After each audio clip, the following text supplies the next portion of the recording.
Good day, ladies and gentlemen. It's Mr. Nambane once again. Thank you very much for the support you've been giving us.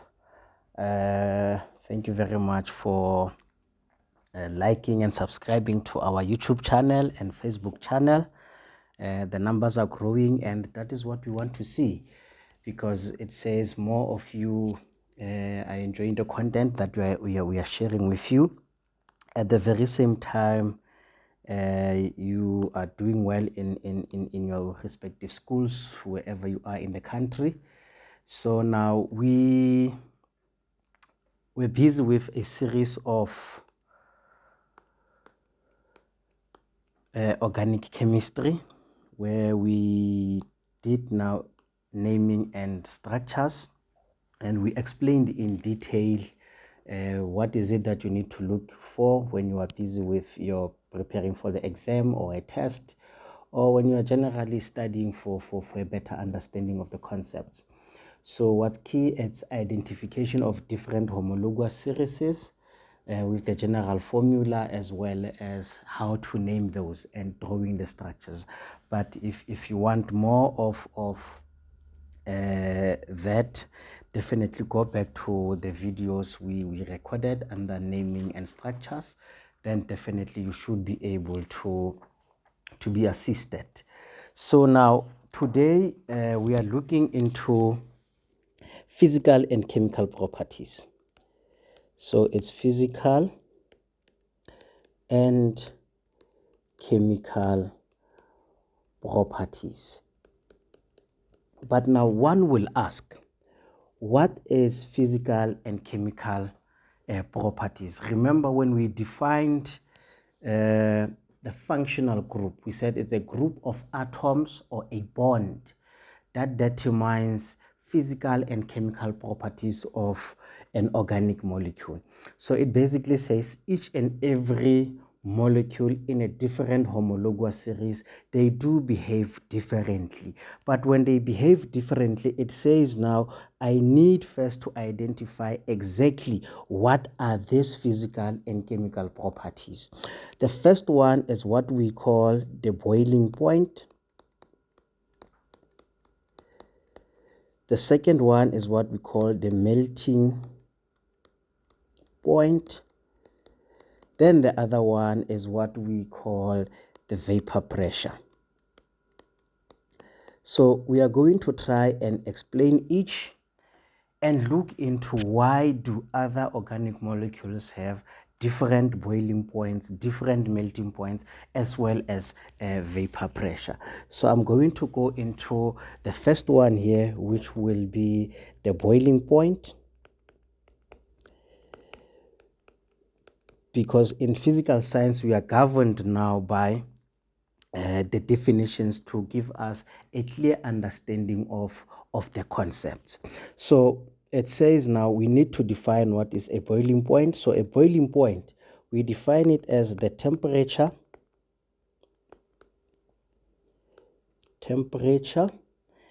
at which the vapor pressure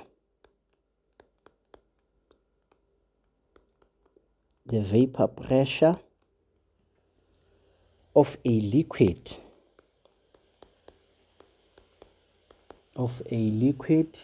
equals the atmospheric pressure.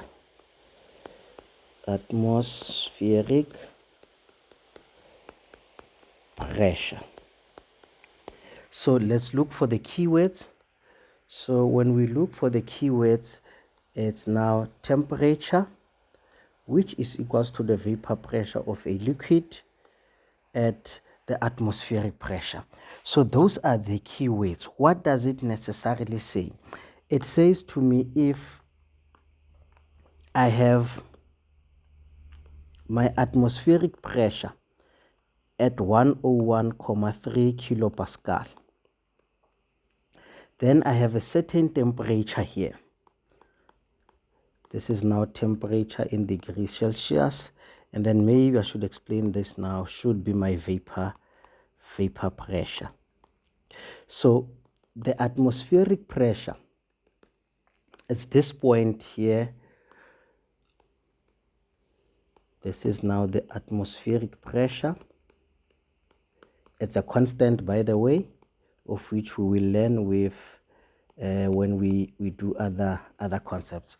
But because the word atmospheric pressure has came up, I feel it's best now for me to explain in detail.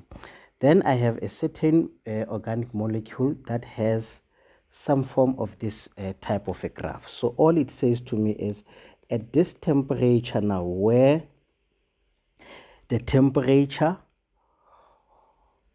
at which the vapor pressure is equals to the atmospheric pressure. So at this temperature here, so this temperature, which is temperature X, is the temperature that I will call that it is a boiling point. Of course, the graph now will change depending on which molecule are we looking into, which specific homologous series are we looking into.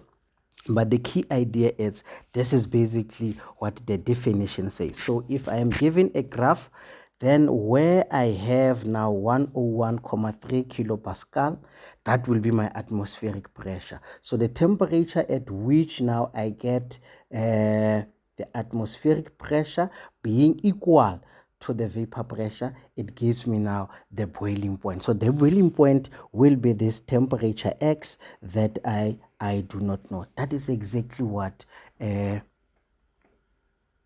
this definition is saying. So basically it says from here to there, we still have now a liquid. But because it is starting now to vaporize here, it means at this section, we are now starting to have a gas. Because why? It is starting to boil. So if it is starting to boil, it means it's moving now from a liquid to a gas in simple terms. But what we know is we use the definitions as it appears in the definition exam guideline, or as well as terms and definitions that were provided to us. So as the temperature at which the vapor pressure of a liquid equals the atmospheric pressure 100%. Then I tried now to explain that also in terms of a graph. Let's move to the second one, which is now the melting point.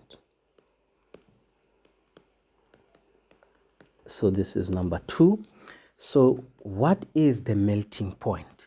The melting point, we define it as the temperature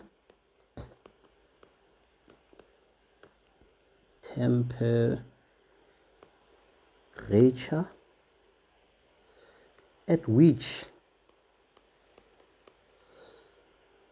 solid and liquid phase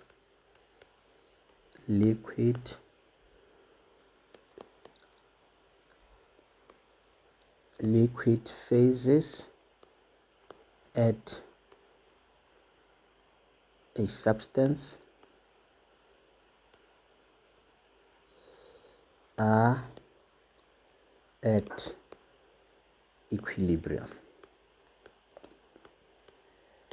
Let me read it again so that I maybe try to capture everything.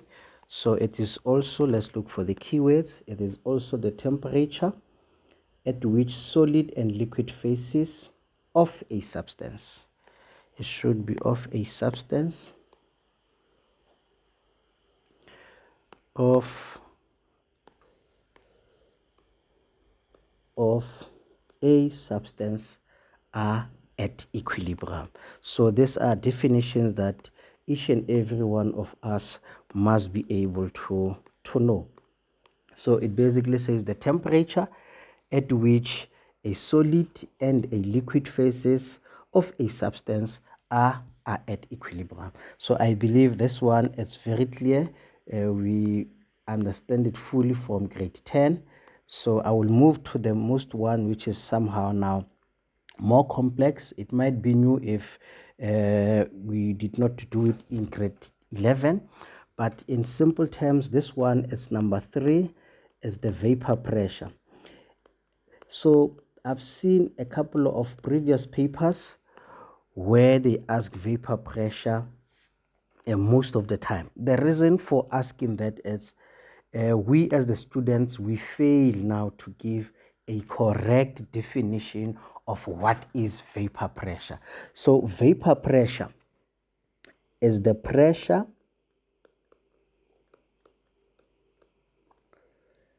exerted by a vapor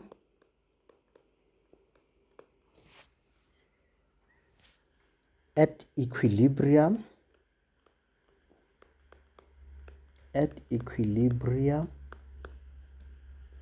with its liquid in a closed system. I repeat, this is a definition that each and every one of us should be able to state. It is one of the most common definitions that we are failing to answer correctly. So the expectation is they will forever ask it until we are happy with how you as learners understand exactly what is a vapor pressure.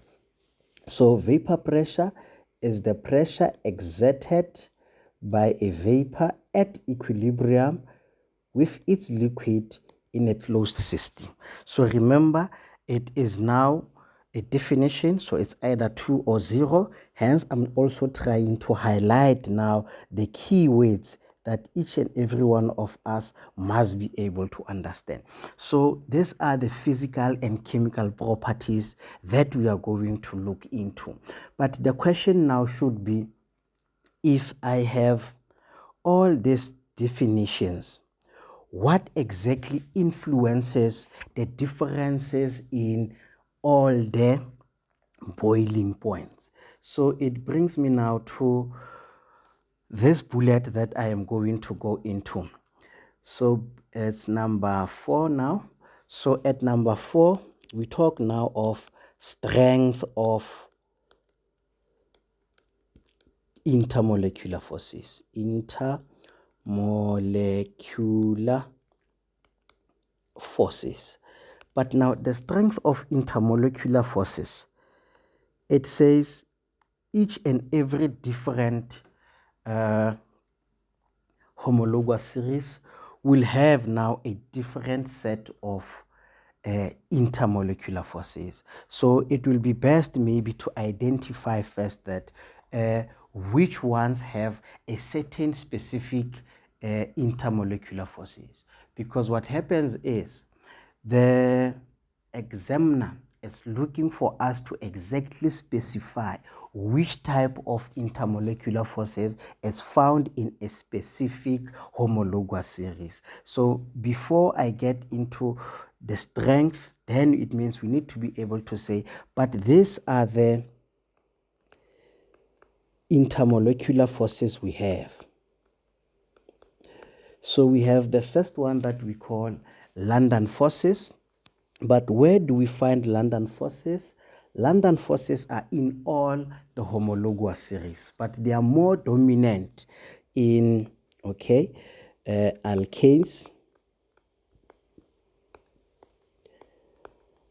alkenes, as well now as alkynes. But let's remember, I'm going to write it in red, but all homologous series have London forces, but all homologous series have London forces, all of them. So it means now when we go to another one, it will be in addition to the London forces. But now I want to emphasize that these ones are the ones that are now more dominant. And when they are more dominant, it means when we talk of alkanes, if we talk of alkene, we'll refer to them having London forces. So we say these ones are more dominant dominant. So we will forever explain in detail that we have alkanes, alkenes, alkynes that now consist of London forces. But now, what will be the strength of these intermolecular forces? So we refer to them as weak intermolecular forces. Then we further move on and look at number B. Number B is when we have now dipole. Where do we find dipole? Dipole, we find dipole when we are looking at aldehydes, when we are looking at ketones, when we are looking at esters, as well as haloalkanes. So all this, we have now dipole. Now they become more dominant as well. More dominant. So in terms of the level of strength, what can we say? We say now stronger than London forces. So basically, when I am comparing an aldehyde with an alkane, an aldehyde will have stronger intermolecular forces. Then the other one we have is hydrogen bonds. That is at number C. We have hydrogen bonds, and these are found now in alcohols. They are also now found in the carboxylic acid, and now these ones are the strongest of all the three. So I must write here strongest of the other intermolecular forces.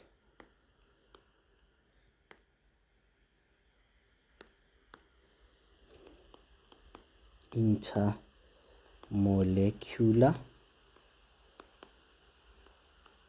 forces. However, I must also include it. Carboxylic acids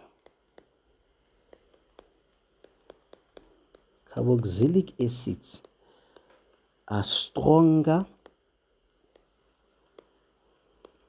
than alcohols. Now one will ask, but why is that the reason? When we say carboxylic acids are stronger than the alcohols. So one will ask, what could be the reason for that? The reason for that is when we look at this specific slide, alcohol molecule consists of only one side of hydrogen bonding, and then a carboxylic acid consists of two sides of hydrogen bonding. So we will be expected at times to draw now the structures in terms of showing that when we have one molecule of an alcohol, so basically what happens is between the hydrogen and the oxygen is where we have the hydrogen bond. This part here is what gives us the hydrogen bond. So we'll still always have the hydrogen bonded to the OH, now that is covalently bonded to the O atom. So that is where now we get this one side of hydrogen bonding. But let's look at a carboxylic acid now. A carboxylic acid, we have this hydrogen bond here, and we have another hydrogen bond there. So remember what influences this. It's now the arrangement of the atoms that forms now the the functional group. Remember, this part here is our functional group. Sorry, this part here is our functional group. This part here also is our functional group. So the way they are arranged, you will still be able to have the hydrogen bonding covalently to the oxygen or the O atom, as well as here at the bottom you'll also have a hydrogen bonding to the O atom. So by so saying, we are saying we have two sides now of hydrogen bonding and one side of hydrogen bonding. So this is because of us understanding that why the alcohols will have less boiling point than now the carboxylic acids. But now we also need to explain fully the relationship now between the boiling point and the vapor pressure. That will assist us in terms of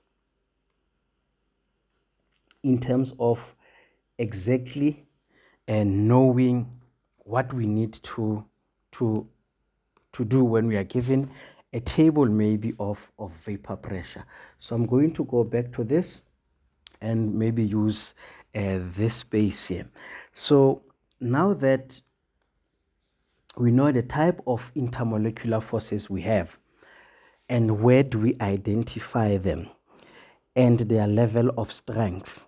So it's easy for one to say, but what will happen in a situation where I can relate the intermolecular forces as well as the information that is given? So basically, let's say now in terms of the strength of intermolecular forces, we will say that is number 5. So at number 5 we say influence of the strength, influence of the intermolecular forces or the strength of intermolecular forces. So this is now the influence of intermolecular forces. So let me, for instance, say what will happen to a point where I have now the strength of intermolecular forces. So this is now the strength of intermolecular forces. So when I am given this strength, remember, it can either be weak or strong. So let's agree to say we will look at strong intermolecular forces.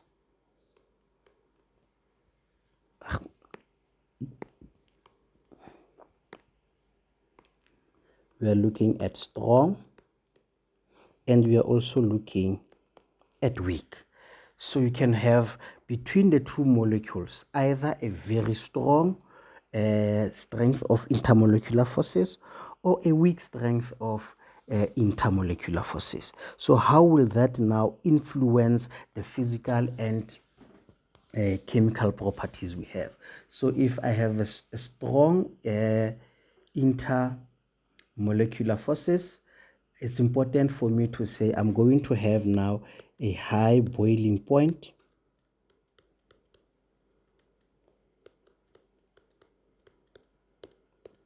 I am also going to have high melting point.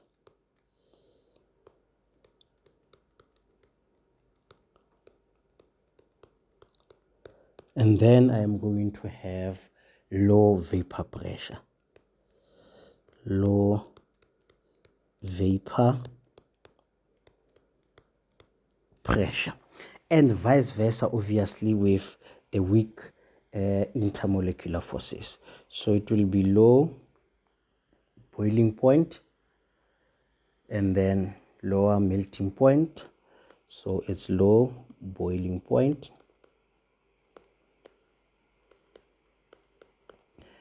And then I am going to have now low melting point,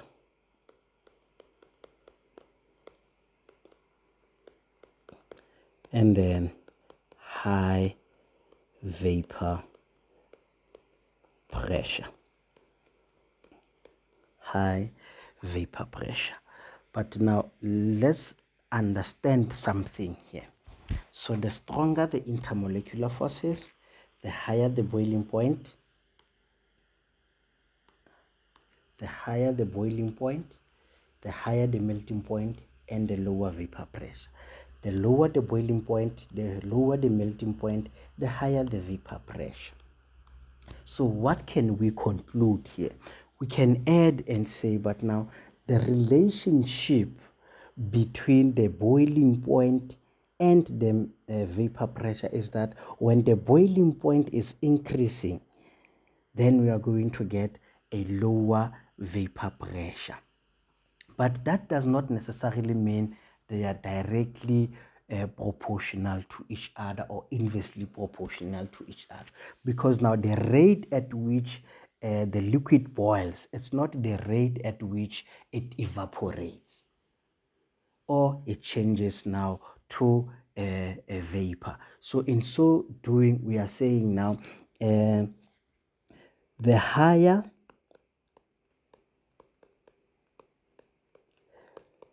the boiling point, comma, the lower the vapor pressure.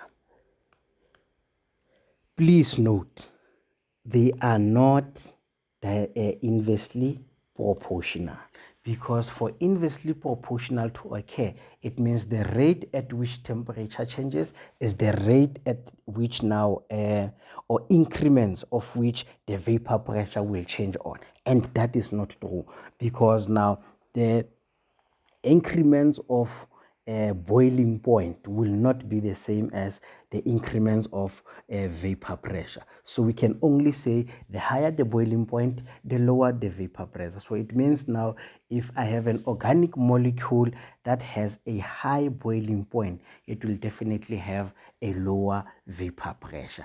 But I insist they are not inversely proportional. Just kindly say the higher the boiling point, the lower the vapor pressure.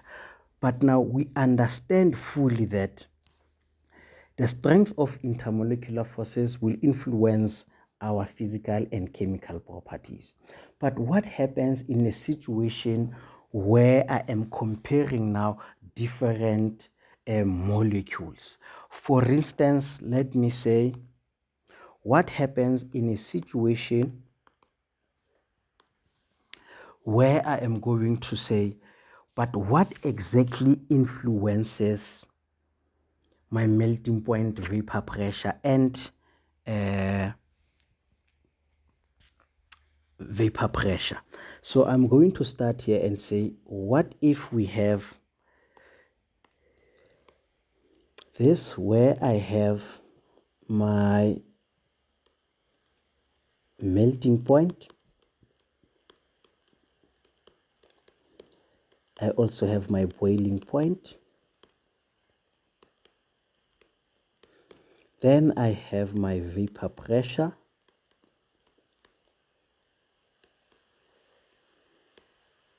fine.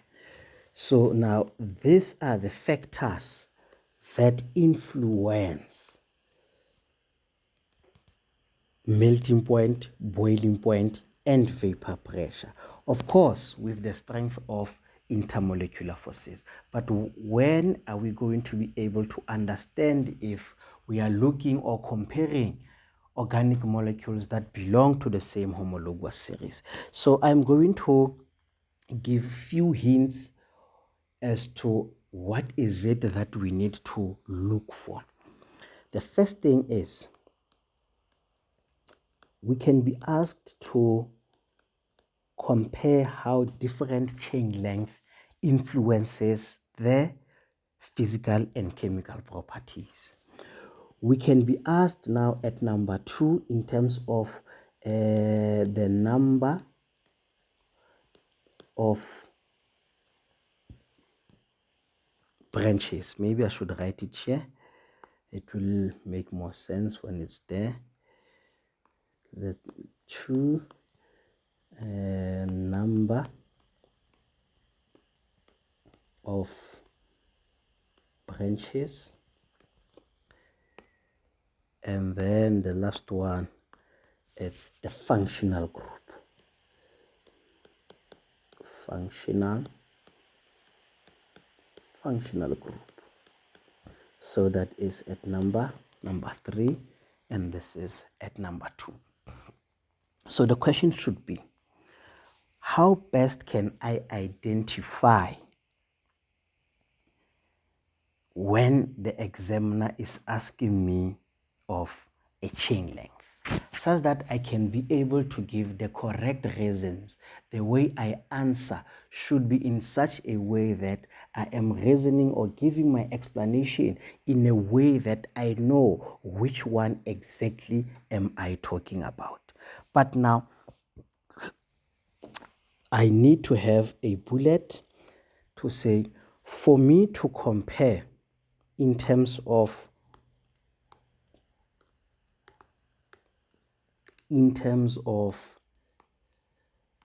the chain length, it means the compounds I'm looking for, they must belong to the same homologous series.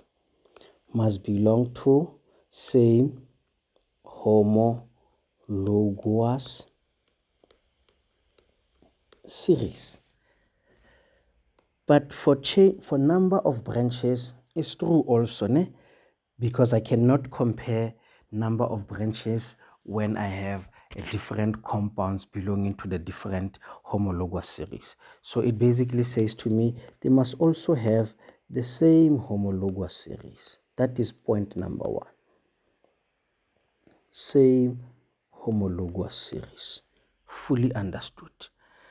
But now, if they have the same homologous series in terms of chain length, in terms of the number of branches, it's not giving me anything to work with, because it can be chain length, at the very same time it can be number of branches. But what about the functional group? Kindly follow on this one, because these are key points where we lose a lot of marks. We lose a lot of marks because we end up giving explanations that are not related to the question, because of we did not identify exactly which factor is being assessed. So for functional group, obviously they must belong now to a different homologous series. Homologous series. This is easy to pick it up. The reason being, different homologous series. The other one is an alkane, the other one is an alcohol, the other one is an ester, the other one it's a carboxylic acid. So it's easy to pick that one up. But now for chain length and number of branches, that is where now the challenge starts. But now, because we agreed that they must have the same homologous series, so I'm comparing alkane to alkane. I am comparing now alkene to alkene. They must have now the same or belong to the same homologous series. So let me further extend this one and say, if it's chain length, definitely then I must have different molecular mass. Molecular mass. Because it's either the chain is becoming shorter, that means the number of carbons are decreasing, or the chain is becoming longer, that means now the molecular mass is also increasing, the number of carbons is increasing. But for the number of branches, it say now they must be isomers of each other. They must be isomers of each other. And when they become isomers of each other, it says now they must have the same molecular mass or same molecular formula. So same molecular formula. But once you have the same molecular formula, the chances are you are going to have now what? The same molecular mass. So if the molecular mass starts now to be different, definitely the examiner is asking me to explain in terms of the chain length. So once I have been able to identify which factor is the examiner assessing, therefore it means I am going to be able to answer fully and in such a way that I am able to give the right information. So what happens thereafter? Then I can be able to say, if I have identified as chain length, then I should be able to say longer chain length,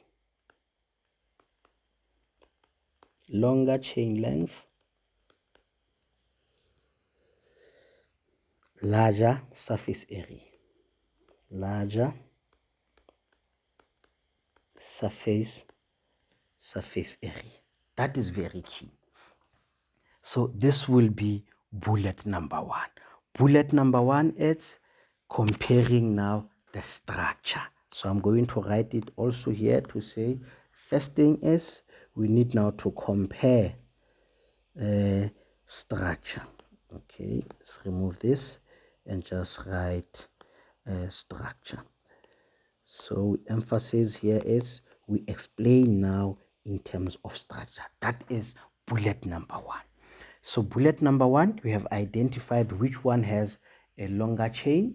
Then you say compound A has a longer chain, which means it has now a larger surface area. But what does it mean now in terms of the strength of the intermolecular forces? So the longer the chain, the stronger the intermolecular forces. So we'll write here stronger intermolecular forces. Intermolecular forces. But I must say, it's important that now you specify which type of intermolecular forces are you talking about. So compound A, compound B have London forces, but the intermolecular forces of compound A are stronger than the intermolecular forces of compound B. That is the specificity that I want us to emphasize. Name and specify which type of the intermolecular forces you are looking into. Thereafter, we always relate this to the energy. So we'll be able to say more energy is needed to overcome the intermolecular forces. The intermolecular forces. The intermolecular forces. Then we'll explain further. But what is key here? What is important here is understanding that the longer the chain length, the larger the surface area. So then we say something that relates to intermolecular forces, but we need to specify which type of intermolecular force do we have. Then the last bullet will always be energy, either more or less, but I'm going to give you a general structure of how to answer these particular questions. Then let's further move on to say now, when we look at the number of branches, we said they must belong to the same homologous series, fully understood. They must be isomers of each other. So if they are isomers of each other, then it means they must have the same molecular formula. So what is it now that the examiner is assessing me on? Is assessing me on in terms of the number of branches. So what do I say in terms of the structure? Then I'm going to say, if I am looking at a compound that has more branches, So as I'm looking for more branched. So if it's more branched, then it means it is more compact,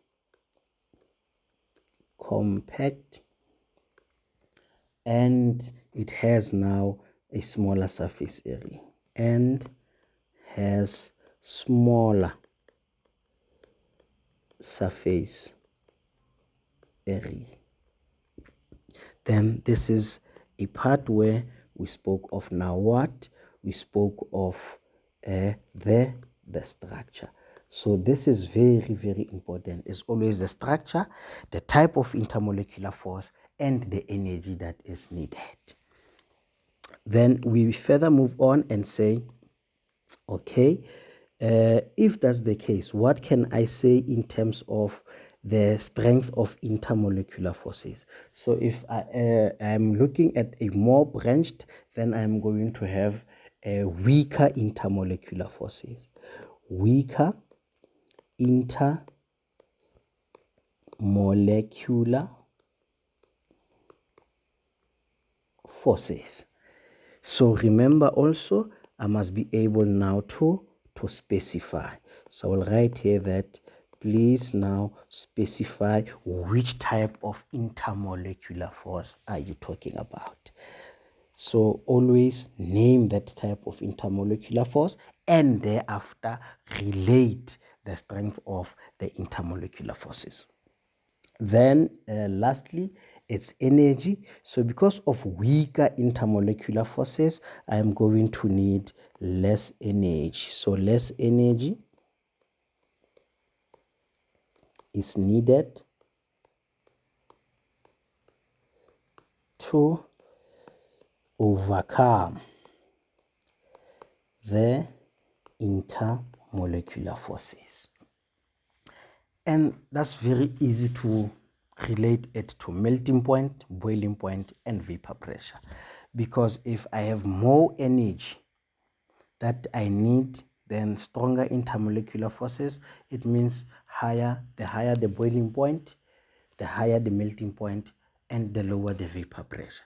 So it's just an issue of exactly understanding how to answer this specific type of a question. So when you look at this as summary, it basically tells you exactly, once I have identified the chain length as a factor that influences the differences in boiling point, then I will be able to fully explain correctly what is going to happen. I will get my mark for the structure to say compound A has a longer chain length, larger surface area. That will be a mark for me. Then I'm going to compare that they belong to the same homologous series. Of course, they must have the same type of intermolecular forces. But now, them having the same type of intermolecular forces, which is a specific type of intermolecular force, it allows me to relate it now in terms of the strength. Thereafter, energy that is needed. So I'm going to try and have a system that we can use in terms of answering and explaining. So these are exam tips that I want to share with you. Let's go back. Now this was number 5 and number 6. So this should be 7. So this is exam tips. But the exam tip here is basically the way of answering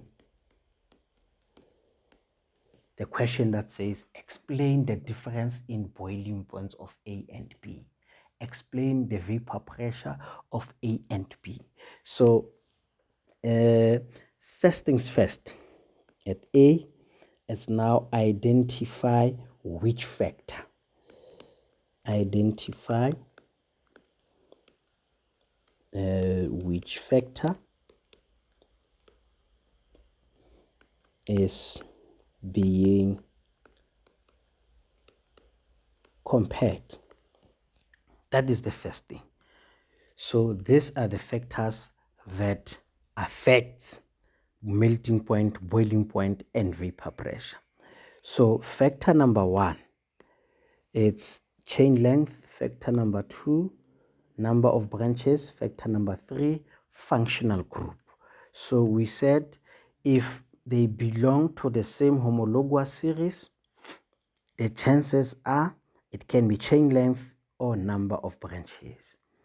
But we further extend, because if the same same homologous series for both chain and number of branches is not necessarily assisting me in terms of getting to the correct identification, then I will add now this one for me to say for the number of branches, for me to compare, it must be isomers of each other. Hence, bullet number 1 will be identify which factor is being compared.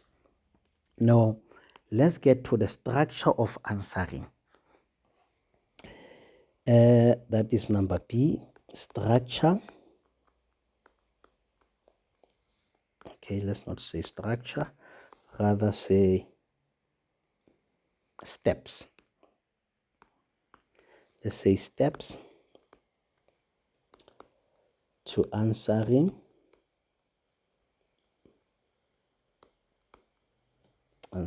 Sorry. It's answering. So 1, you need to say something about structure. 2, type and strength. Type and strength of intermolecular forces. Lastly, now it's energy needed. Energy needed. So this will give you 3 marks in most cases. So I must just say this will be plus minus, let's give it a maximum of 4 marks. The reason why I give a maximum of 4 marks is I am going now to give you a strand or a way of answering. So we say application will be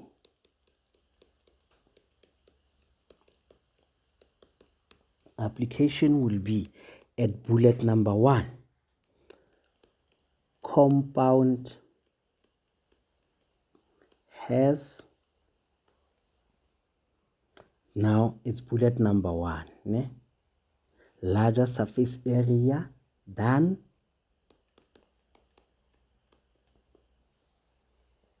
compound A is more branched than. So that is the statement that you're going to write. That is your bullet number 1. Then at bullet number 2, you say now compound A or compound that has stronger or weaker intermolecular forces. Then you say compound has and compound has, comma, the intermolecular forces of compound are stronger or weaker than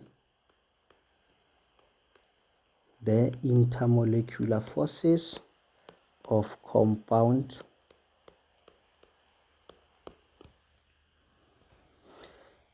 Then the last one, more or less energy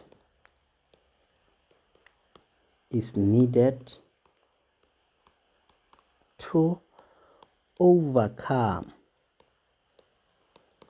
the intermolecular forces of compound. So it becomes an issue of just choosing and identifying. So we are going to try and apply this when we are working on an exam type of equation. So compound A, here this bullet will emphasize now the structure. This bullet will emphasize the type and strength. Hence it says compound A has London forces and compound B has dipole forces. The intermolecular forces of compound B are stronger than the intermolecular forces of compound A. We need that type and strength. That is very, very important. Hence, I allowed us to have a room or a space where we can clearly specify the type of intermolecular force that is found on a specific compound. Then the last one is just a matter of choosing which one, is it more or less, and then everything becomes the same or stays the same. But kindly note here, we say needed to overcome the intermolecular forces, not to break the bonds, to overcome the intermolecular forces.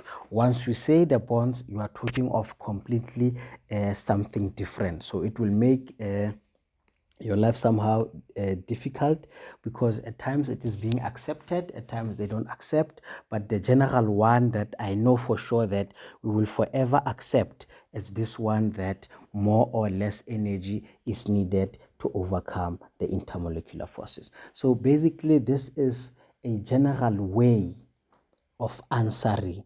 And if this is the general way, it becomes easy once we have now identified fully which factor has been assessed. So the application allows us that even if we are talking of the compounds having the same intermolecular forces, it's easy to say compound A has London dispersion forces, and then compound B also has London dispersion forces. But now the analogy here, the strategy allows us to compare now, to say the intermolecular forces of now A and B, or B, are stronger or weaker than that intermolecular forces of the other compound. The reason for that is, even if they belong to the same homologous series, the mark will be allocated for the strength of the intermolecular forces. So in your reasoning, you should always have stronger and weaker as part of your explanation. You should be able also to fully explain in terms of the type of intermolecular forces you have and the energy thereof. So now I think I have an exam type of a question here that I want us to look into, that I feel that once we look into it, we will definitely be able to understand all this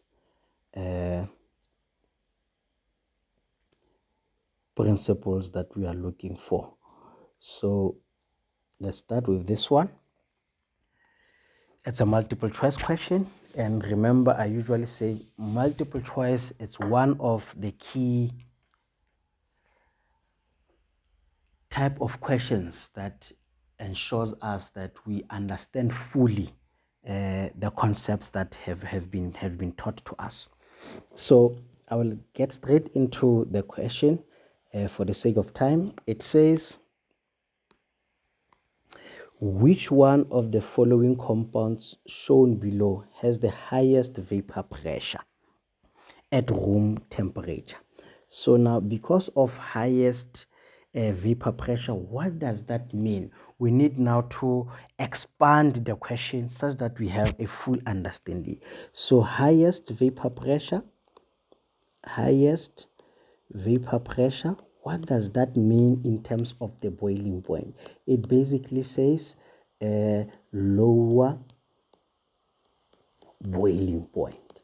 But what does it mean in terms of a strength of intermolecular forces? So we are looking for weaker intermolecular forces. Intermolecular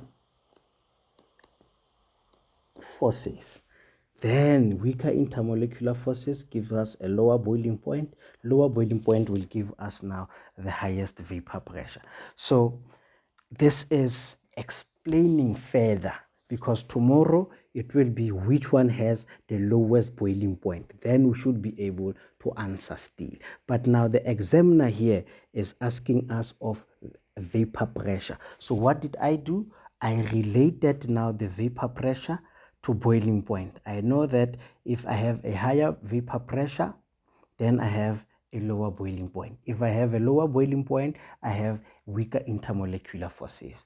But now, which ones are weaker intermolecular forces? So let's first start by looking at which one is more strong, or identify the type of intermolecular forces we have. So for propane, we have London. For ethanoic acid, we have hydrogen bonding, hydrogen bond. And then for ethanol, we also have hydrogen.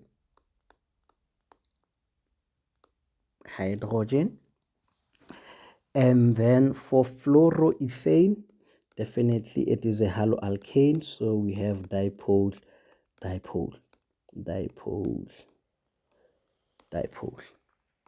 So if this is true, we definitely know that these ones will be strongest. This one will be strong. This one will be weak. This one will be weaker. So this one will say strong but weaker than ethanol. Let's say that. Strong but weaker than ethanol. I must emphasize that to say these ones are strong but weaker than ethanol. So what does that leave me with? Which one has the weaker intermolecular forces? So definitely the correct answer here should be A, which is propane. Then I should be able to get my full 2 marks. So with the basic question of multiple choice, I'm able now to understand and identify the type of intermolecular forces as well as the strength thereof. So it should not be just an issue of answering for the sake of answering, but it should be a point that we answer now in a way that we are able to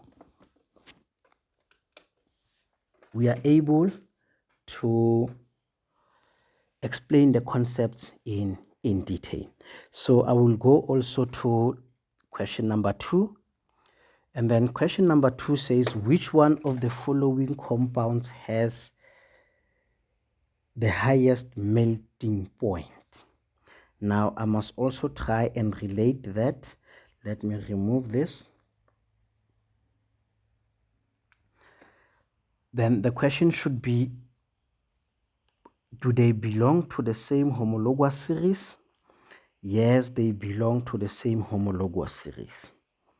So if they belong to the same homologous series, it says now it's either chain length or a number of branches.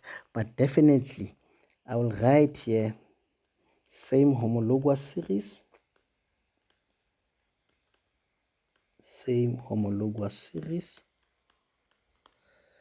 Then after, something is changing here. Is it the chain length? Yes, because now you can see there's an increase in the number of carbons. So it basically says different molecular mass.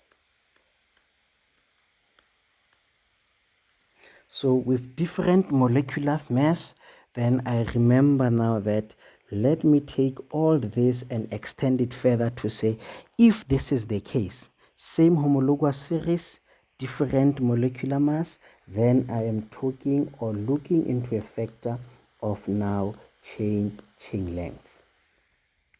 So what is it that I know about chain length?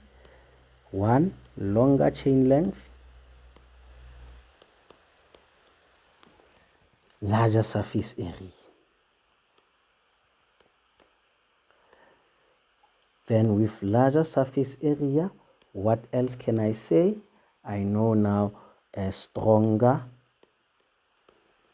intermolecular forces.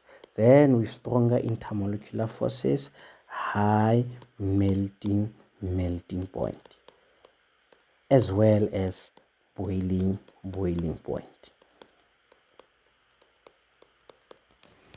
You see, so this is understanding full concepts with just a mere question of multiple choice. So let's not take multiple choice for granted. Multiple choice allows us also to go deeper in terms of analyzing the type of question. So the answer here should be is the one with a longer chain will have larger surface area and stronger intermolecular forces. So if you have stronger intermolecular forces, then you are going to have a higher melting point. So the correct answer here should be D.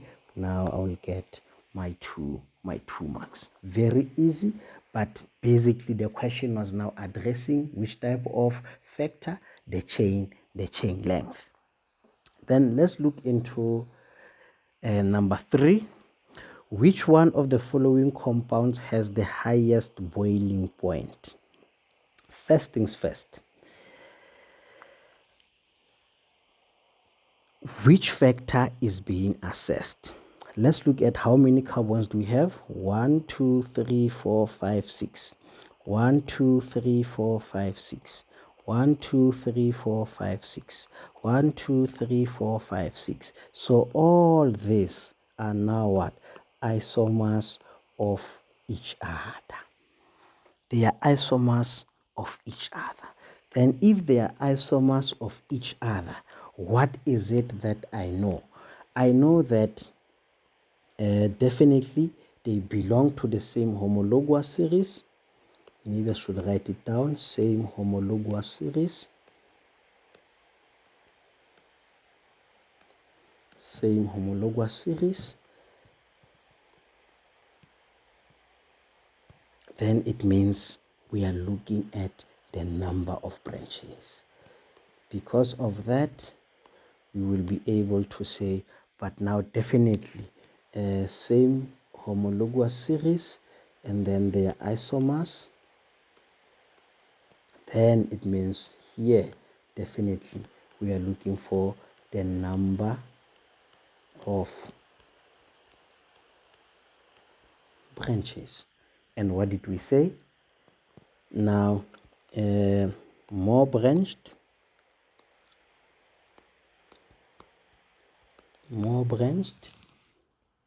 smaller surface area,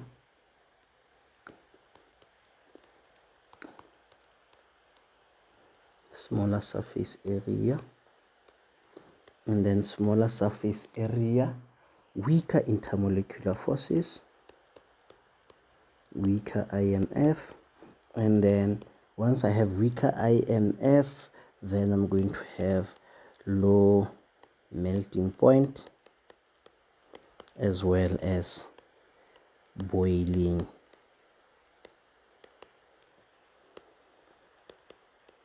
point. But the question is asking for the highest, so it basically says I must look now for the one that is less branched, because if I'm looking for more branched, then I'm going to get low boiling point. So this one, D, more branched, 1 2 1 2 1, and then A does not have so many branches, so A must be the correct answer. Then I will be able to get my 2 marks. So this allows us to fully explain.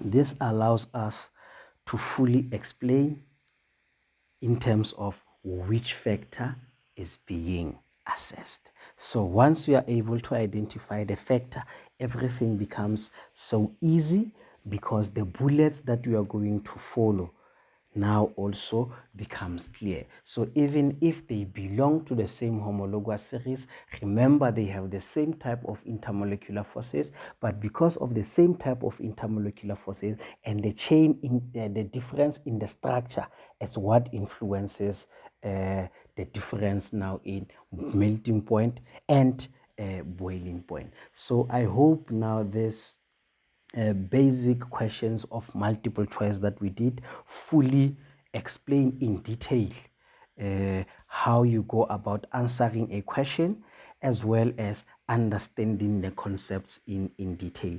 But believe you me, I will forever say, once you have now identified which factor is being assessed, taking this notes, taking this specific slide, believe you me, you will not have any type of a challenge, because it allows you now to be on the right path in terms of giving your explanations. So what I will do now is, this was a full lesson on physical and chemical properties.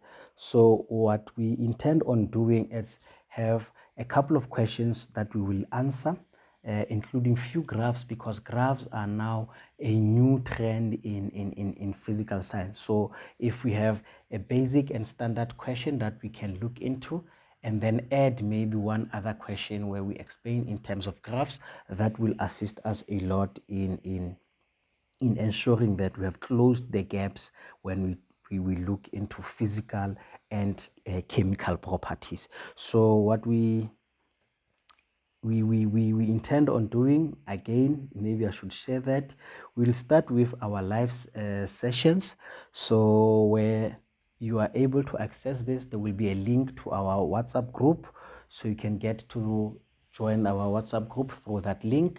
So once you are in that group, all the details of live sessions that you will be able to join into. It will be an interactive session. You can ask questions. You can get the PDF documents or the short notes summary to avoid now reading huge textbooks.